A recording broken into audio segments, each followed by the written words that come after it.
This is Six African Trade Talks. Six African Trade Talks is a media partner of Intra-Africa Trade Fair, an initiative of Afreximbank in collaboration with the Africa Continental Free Trade Area Secretariat and the African Union.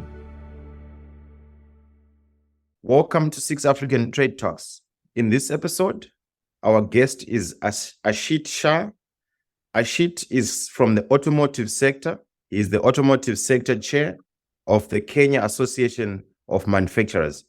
Ashit, welcome to Six African Trade Talks. Thank you. Pleasure. It's great catching up with you. You were on our show, the last IATF. Absolutely. Certainly. Looking forward to hearing what has been happening. As we move on to our first question, what kind of role or influence does the Kenya automotive sector currently have on the automotive sector broadly and in Africa specifically? Thank you, Shaq, for having me on the podcast again. So globally, the automotive industry is a pillar of industrialization of many economies and a key driver of macroeconomic growth and technological advancement. In Kenya, the automotive industry consistently contributes to the GDP directly and indirectly. Foreign investment, employment, and innovation in developed countries such as Germany, United States, Japan, South Africa, Korea, Italy, China, and Thailand. Several other emerging economies, including the new economies in Africa as well, where we can create some partnerships and all that.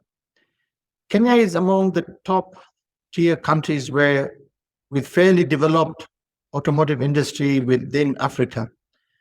We, as Kenyan automotive sector, consider we are probably ranked number 5 from after South Africa, Morocco, Egypt, Tunisia, and Nigeria in terms of automotive industry and development and where we want to go.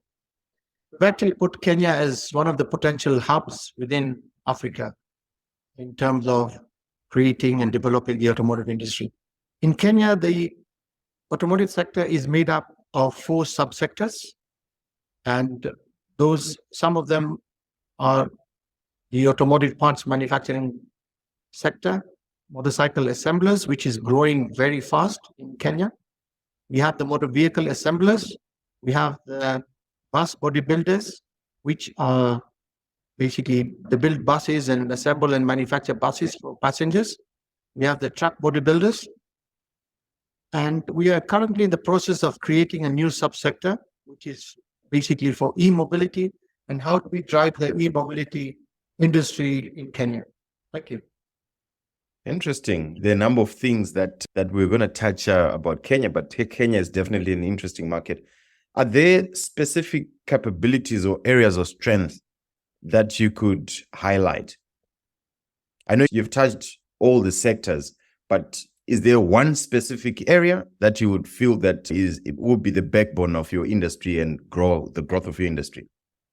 Yeah, so I believe Kenya is quite ahead with its peers in the EAC and Eastern Central Africa. And we have a lot of strength in manufacturing commercial vehicles currently, which we manufacture, as I mentioned earlier, for buses, trucks, light commercial and heavy commercial, pickups, which are called buckies. We have started assembling them, and we want to go backward integration in terms of how do we manufacture the pickups here. So there's huge volumes in pickups. In trailer manufacturing, we have got huge capacity, and there are certain plants where we actually manufacture the whole trailers from chassis to the end product. And we are quite competitive in that. And I think the motorcycle industry, Kenya is the only country where we have come up with the assembly regulation for localization for CKD for motorcycle parts. We started with 14 parts, and I believe there's huge opportunity in the motorcycle subsector where we can be able to make our own CKD and export to the rest of Africa. In Kenya, we have capacity to manufacture more than 500,000 motorcycles. Okay, let me not say manufacture, but assemble 500,000 motorcycles in 1 year on a single shift. If we got double or 3 shifts, we can easily do million plus. And the volumes are there, the demand is there, the supply chain is all there. We also have more than 30 registered parts and component manufacturers in Kenya. There is a lot of opportunity in manufacturing new parts as the volumes grow. Once we, I think, have the right policies in place, then I think there is a huge potential as well. In motor vehicle assembly, we currently doing 13,000 vehicles a year, which is not much, but the installed capacity is about 90,000 in 3 shifts. And it can grow to a few, probably 50% more if you put certain capacities in place and have certain pitch in place. Thank you. Interesting. We've touched on the positive. What are some of the issues affecting the sector?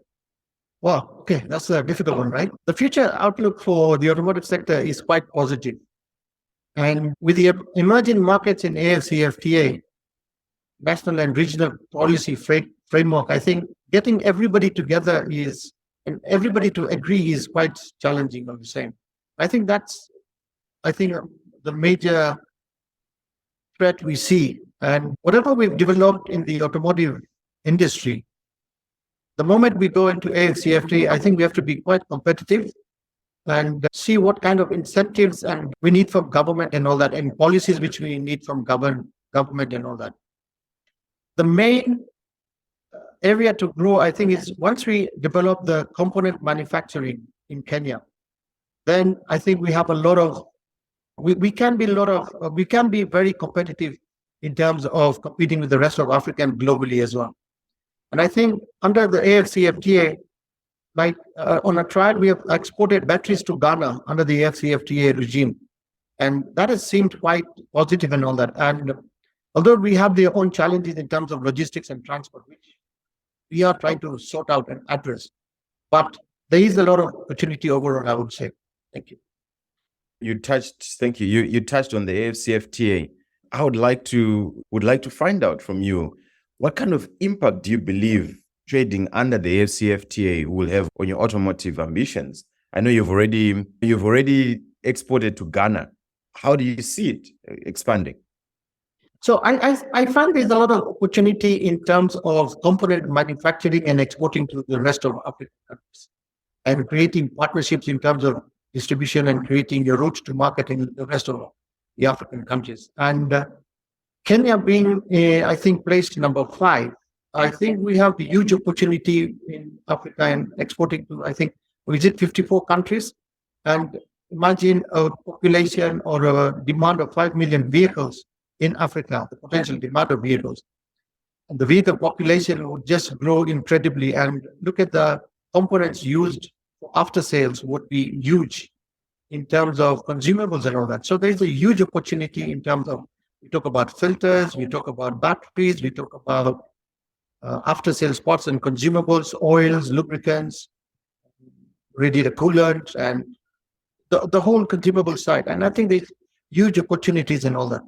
We also find that there were a lot of parts components which are currently in either South Africa or Egypt and other, I think, Morocco. What we need to do is come up with partnerships or joint ventures where we have certain manufacturers in East and Central Africa.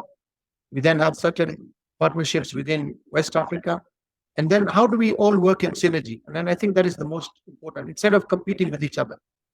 Thank you. It's what you've just shared is definitely in alignment with your organization that you're a member of, which is the African Association of Automotive Manufacturers Association, which is also looking at regional supply chains for the automotive industry. Talk about the future of automotives in Kenya and Africa and the sector's role in industrialization and growth. How do you see that? The future, I think we have huge potential in Kenya in terms of, if you look at one big advantage we have in Kenya is we have enough power. Okay? 80% of our power is basically green. And the government is looking at how do we increase that to over 90%, which is very good so that we become very competitive in terms of power. Some of the challenges we've had in South Africa is everybody knows about the load sharing and all that. And I think there we can be quite competitive. I also believe that in Kenya, our biggest resource we have is our Our people are very hardworking and efficient as well. And I think there we can be very competitive in terms of competing with the rest of Africa. Interesting. We are going to be meeting in November at the Intra-Africa Trade Fair, IATF 2023. The Africa Automotive Show is expected to draw automotive decision makers from the whole continent and across the globe. What are your objectives for being there? And who are you most excited to connect with? And lastly, what are your expectations? Okay, so I think our biggest objective as the automotive sector in Kenya would be, I believe a lot of people still do not know what the automotive sector in Kenya is about, what potential the Kenyan automotive sector has got. Okay? And I think that is going to be our biggest objective, is to tell the world of who and what the automotive sector is all about in Kenya. What are the investment opportunities we've got in Kenya for new products to be made? What are the partnerships we have in terms of creating joint ventures, creating other partnerships in terms of creating, basically manufacturing new products? Because if we are going to make and assemble more than, I would focus more on motorcycle parts, because we have a huge capacity. We've tried this, it's worked so well, right? And the demand is there within East Africa. We find that within East Africa, there's no other component manufacturers for motorcycle parts, right? There are very few of them. And we have come up with the legal framework on localization. We have opportunities for motorcycle tires. We have opportunities for motorcycle batteries. So what we're trying to look at is how do we create more partnerships along in terms of when we go to IATF of the same. So that would answer your next question in terms of networking, right? We want to create more networking. We want to create more contacts. We want to see how can we convince more investors to come into Kenya. Certainly. That marks the end of the episode. Looking forward to seeing you in Egypt. To support our show, please leave a review and share this episode. You can also connect with us on social media using the handles in our show notes, or visit our website, scixpodcast.africa. See you next time.